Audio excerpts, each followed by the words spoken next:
హల్లెలూయా. కొన్ని విషయాలు బైబిల్ గ్రంథంలో నుంచి మనం చూసుకున్నట్లయితే కొలస్సీలకు రాసిన పత్రిక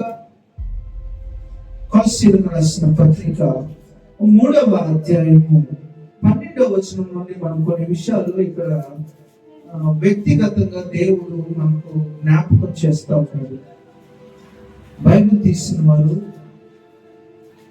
త్వరగా కొలస్సీలకు రాసిన పత్రిక 4వ అధ్యాయము 3వ అధ్యాయము 12వ వచనం నుండి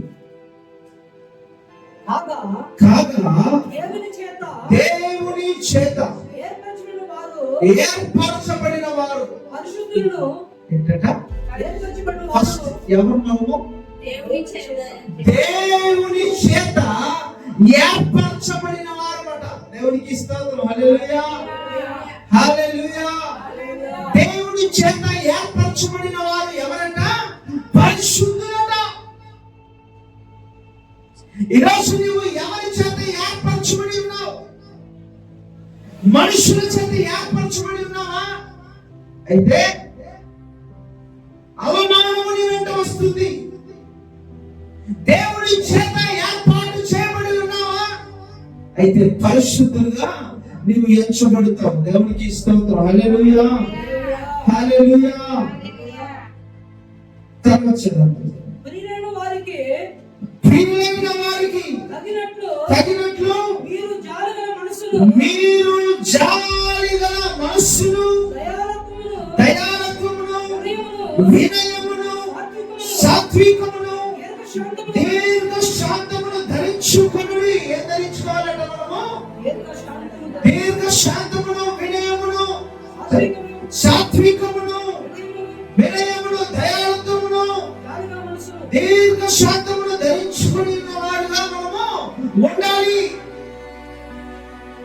అలా ఉన్నవారు ఎవరు అనంటే పరిశుద్ధులు. దేవునికి స్తోత్రం. హల్లెలూయా. అలా ఉన్నవారు ఎవరు అనంటే దేవుని చేత ఏర్పరచబడిన వారు. దేవుడు ప్రత్యేకంగా వారిని విలువ పెట్టి కొన్నాడు. హల్లెలూయా. విలువైన వెల మన పక్క దేవుడు చేశాడట. దేవునికి స్తోత్రం. హల్లెలూయా, హల్లెలూయా. కొన్ని సందర్భాల్లో మనం అనుకుంటూ ఉంటాము, దేవుడు నన్ను ప్రేమించలేదు,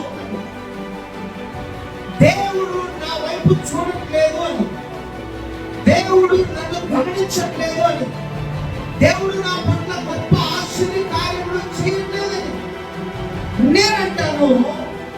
దేవుని చేత ఏర్పరచబడిన వారు కనుక, నువ్వు పరిశుద్ధులు కనుక ఖచ్చితంగా దేవుడు ఆయన ఇవ్వాలి అనుకున్నది ఖచ్చితంగా ఇస్తాడు. దేవునికి ఇస్తాడు. హల్లెలూయా. ఒకవేళ ఇవ్వలేదు ఎందుకు అనంటే కారణం ఒకటే, నీలో దైవికమైనటువంటి వినయం లేదు.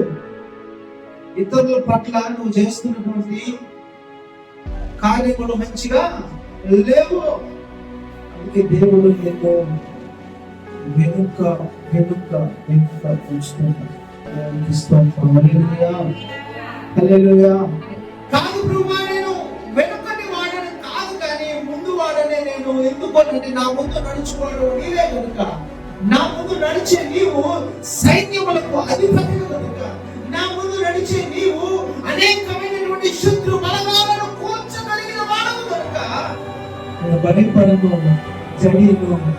నేను దేనికి విశాలము, దిగులు, శ్రమను. దేవునికి స్తోత్రం. హల్లెలూయా, హల్లెలూయా.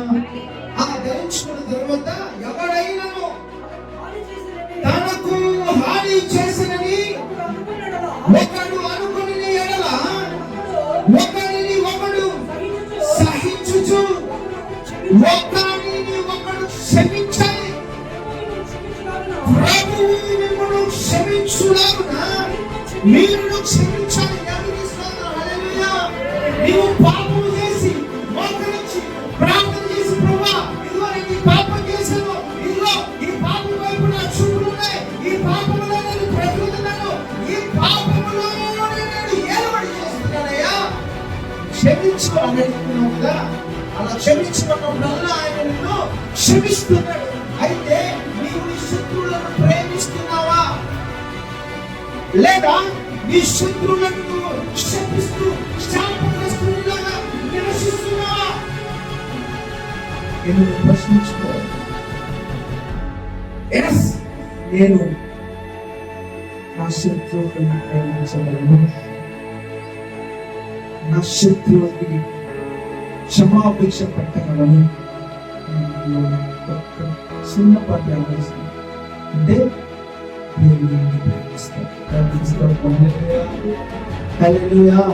క్షమించగలిగినటువంటి మనస్సు నీకు ఉండాలి అంటే మొట్టమొదటిగా నీకు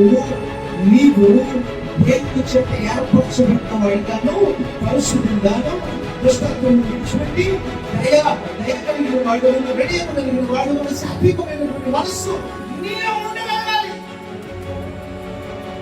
ఇవన్నీ ఎలా వస్తాయంటే దేవునికి దగ్గరగా చూపిస్తే. హల్లెలూయా, హల్లెలూయా. నీవు ఎవరికి దగ్గరగా జీవిస్తున్నావు? మనుషులకు దగ్గరగా జీవిస్తున్నావా? అయితే నేను ఏర్పరిచిన దేవుడు కాదు, మనుషుడే అని నువ్వు భావిస్తున్నావు. నిజముగా నువ్వు దేవుని వాక్యానికి లోబడి దేవుని యొక్క పరిస్థితులు స్థితిగతులు ఎరిగిన వాడవైతే ఏ శ్రమ వచ్చినా, ఏ కష్టం వచ్చినా, ఎటువంటి నింద నీ మీద మోపినా, ఎవరు నిన్ను అవమానించినా నువ్వు వారిని ప్రేమతో స్వీకరిస్తావు. దేవునికి ఇస్తావు. హల్లెలూయా, హల్లెలూయా. దేవుని ఆజ్ఞలలో ప్రప్రథమైనటువంటి ఆజ్ఞ ప్రేమించడం. దేవునికి ఇస్తావు. హల్లెలూయా, హల్లెలూయా. నీవు ప్రేమించని వాడవైతే, ద్వేషం నీలో ఉంటే, ద్వేషించేటువంటి మనస్తత్వం నీలో ఉంటే అత్యధికమైనటువంటి మేలులను పొందలేదు. దేవునికి ఇస్తావు. హల్లెలూయా, హల్లెలూయా. దేవుని శక్తి మనతో ఉండాలి అంటే ఏం చేయాలంటే క్షమించగలిగినటువంటి మనస్సు ఉండాలి. దేవునికి ఇస్తావు. హల్లెలూయా.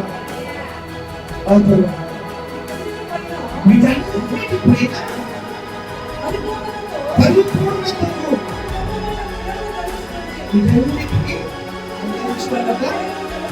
ఇవన్నీ నీలో ఉండాలంటే శత్రువులను క్షమించగలిగే మనసు నీలో ఉంది అంటే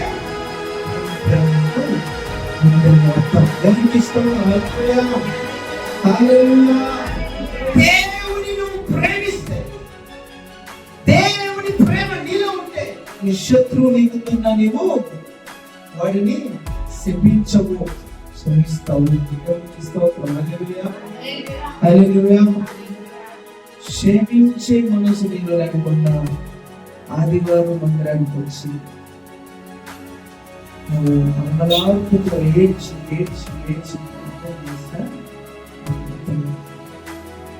క్షమించగలిగిన ఎంత బాధగలిగిన ఒకవేళ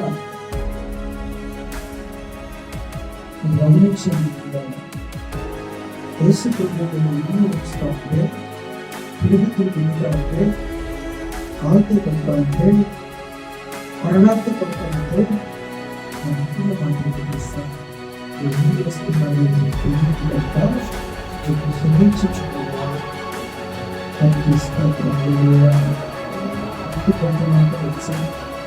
అయితే నేను దేవుడికి కాకపోలేదు అన్నది మాట్లాడలేదు, కానీ నేను దేవుడిని అందుబాటు చేసిన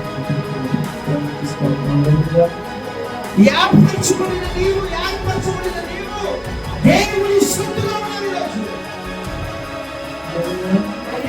దేవుని సొత్తుగా ఉన్నాడు. దేవుడు ఒక దొంగతనం చేయడానికి ఒక ఇల్లు తెచ్చుకున్నాడంట.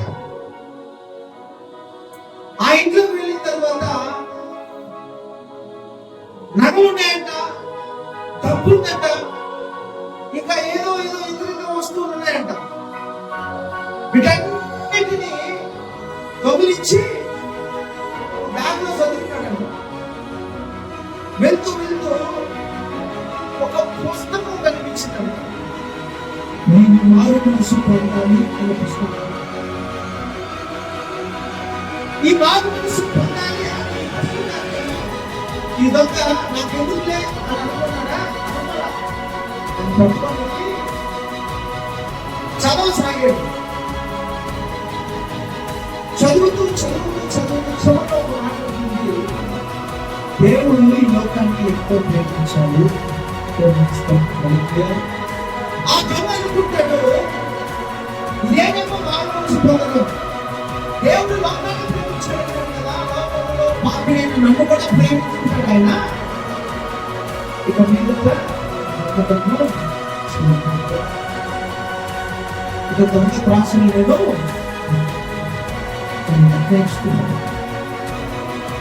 ఇలా నిర్ణయించుకున్న తర్వాత దినాలైన తరువాత ఒక మందిరానికి సాక్షిగా నిలబడ్డాడు. ఆయన తర్వాత తరం వారంతా కూడా దేవుని వెంబడించారు. అయితే మార్చింది ఒక పుస్తకం, మార్చింది ఆ పుస్తకంలో మార్చింది ఆ పుస్తకంలో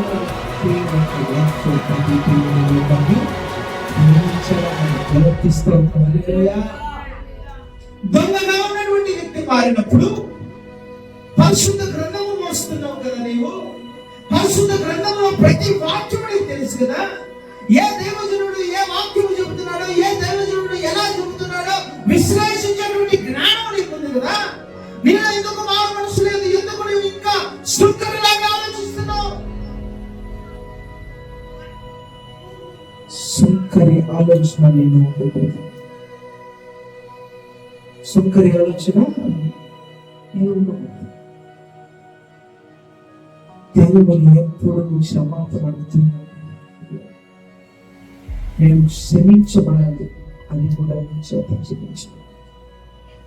పాపము నుండి విముక్తి నాకు కలగాలి, అది ఎవరి చేత కాదు, నీ చేతనే. నా శత్రువును కూడా నేను ప్రేమించగలగాలి, ఆ ప్రేమ కూడా నీ ద్వారానే నాకు రావాలి. దేవునికి స్తోత్రం. హల్లెలూయా. ప్రేమ దీర్ఘకాలము ఏం చేస్తుందట? సహిస్తుందట.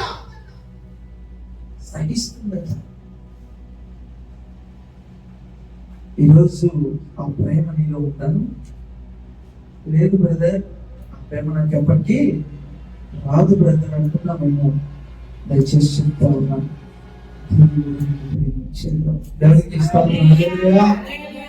దేవుడు నిన్ను తన సొత్తుగా ఎంచుకున్నాడండి. దానికి స్తోత్రం. హల్లెలూయా. చదవండి. క్రీస్తు అనుగ్రహించు సమాధానము మీ హృదయములలో ఇందుకొరకే మీరు ఒక శరీరముగా పిలువబడితే. దేవునికి స్తోత్రం. హల్లెలూయా. దేవుడు సమాధానాన్ని నీ జీవితంలో ఇచ్చేశాడు, కానీ దాన్ని నీవు నిలుపుకోవటం. నేను వాక్యం చెప్తాను, దాన్ని ఏలుబడి చేయండి. సమాధానం అవమానించాడా, నిన్ను నిందించాడా, నిన్ను ఇంకేదైనా చేశాడా,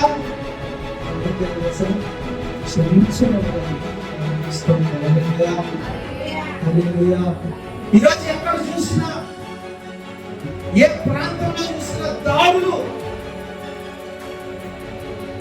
ఎక్కడ చూసినా ఇబ్బంది పెట్టడాలే. నేను చెప్తాను, వారిని కూడా నేను క్షమించగలిగాను. హల్లెలూయా. అవమానానికి ప్రతిగా నేను నీకు కిరీటాన్ని, ఘనతను, రెట్టింపు ఘనతను ఇస్తాను. దేవునికి స్తోత్రం. హల్లెలూయా. హల్లెలూయా. జీవజలముల ఊటైనా, జీవ జలముల ఊటైనా ఎక్కడ పారాలట? ఆ ఏరుల పారితేనే ఆశీర్వాదం. దేవునికి స్తోత్రం. హల్లెలూయా. హల్లెలూయా. చూడండి, 23-24 వచనంలో మాట్లాడుతున్నారు. ప్రభువు వలన స్వాస్థ్యమును ప్రతి ఫలముగా పొందమని పొందుదమని ఎరుగుదుము కనుక మీరేమి చేసినను ఏమంటున్నాడు దేవుడు? నీవేం చేసినా కూడా అది మనుషుల కొరకు కాదు, నిన్ను ఏర్పరిచిన, నిన్ను ఎన్నుకున్న, నిన్ను సిద్ధపరిచిన నీ దేవుని కొరకు నీవు చేయాలని అది చేసిన నాడు దేవుని ఆశీర్వాదం మార్చబడతావు. హల్లెలూయా, హల్లెలూయా. మార్చబడిన నీవు, ఏర్పరచబడిన నీవు సమాధానానికి కర్తగా ఉంటావు.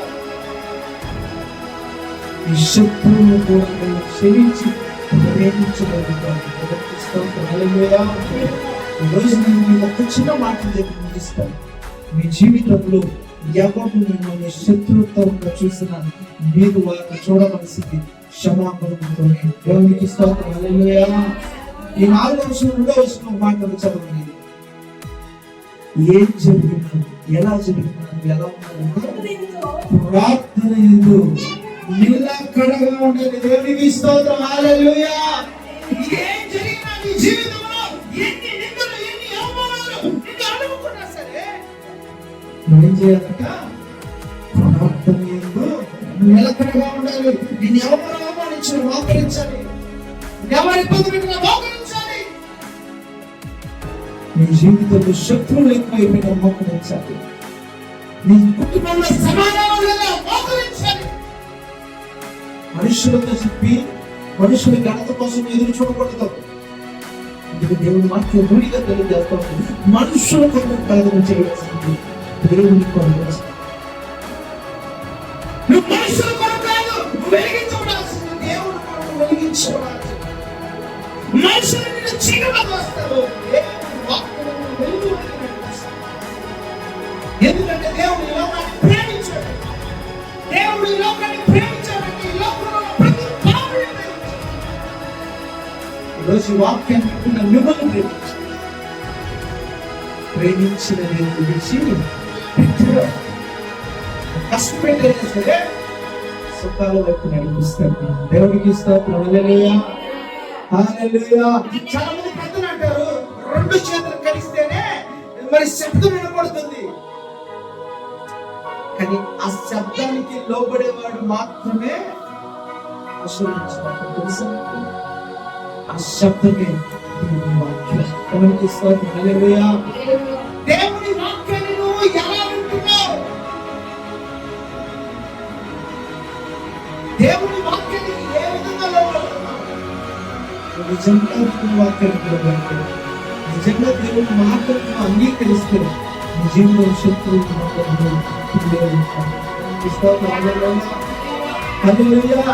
దేవుని కొరకు చేసేవనుకో దేవుడు నీ పట్ల కార్యం చేస్తాడు. మనుషుల కొరకు చేసినప్పుడు మనుషులకు అవమానాన్ని వృద్ధిగా ఇస్తాడు. దేవుడు అంటాడు రెట్టింపు కనుక కావాలి అంటే, అవమానానికి మించిన కనుక నీకు కావాలి అంటే నువ్వు నా కొరకు వెలిగించబడాలి. ప్రార్థన యందు నిలకడగా ఉండాలి. ఏర్పరచబడిన నీవు, పరిస్థితులు ఏర్పడిన నీవు, సమాధానానికి కర్తయైన దేవుడు నీకు తోడుగా ఉండాలి అంటే ఏర్పరచబడాలి. హల్లెలూయా. కొద్ది మాటలతో ఏర్పరుచుకున్నాను. దేవుడు మిమ్మల్ని ప్రేమిస్తున్నాడు. ఆమేన్. హల్లెలూయా, హల్లెలూయా. దేవుడు ప్రేమించి ఆశీర్వదించడానికి చిన్న ప్రార్థన చేస్తున్నాను. దేవుడు పరిశుద్ధంగా ఇది ప్రతి మాటలు చాలా క్లుప్తంగా మాట్లాడు. ప్రతి మాటలు ప్రతి మాట మా జీవితంలో వెలుగుగా మార్చుకోవాలి. మా శత్రువుని సైతము మేము క్షమించుదాము. మీ ప్రేమను మా హృదయంలో చిగిలింపజేయాలి. యేసుక్రీస్తు పునరుద్ధరణ జీవము కలిగిన నామములో అడుగుతున్నాను తండ్రి. ఆమేన్. హల్లెలూయా.